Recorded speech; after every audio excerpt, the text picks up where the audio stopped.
मैं बोल लेता हूँ।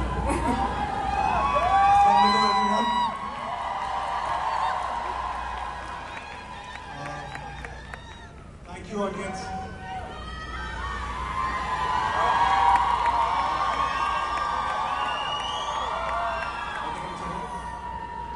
Assalamu alaikum, Houston. Thank you so much for being such a warm audience. About this award, I think हमने तो कुछ खास किया नहीं. We just went with the flow. But if someone deserves this award, is Dada. Dada made sure that वो छोटे-छोटे moments निकाले जो हमें तब लगता था हम क्या कर रहे हैं. So thank you, Dada. Thank you, Bhabhi, for being the best team ever. And thank you for being the best co-actors.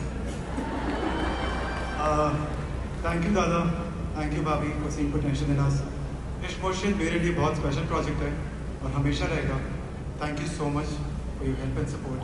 और सारे फैंस का शुक्रिया इस प्रोजेक्ट को पसंद करने के लिए।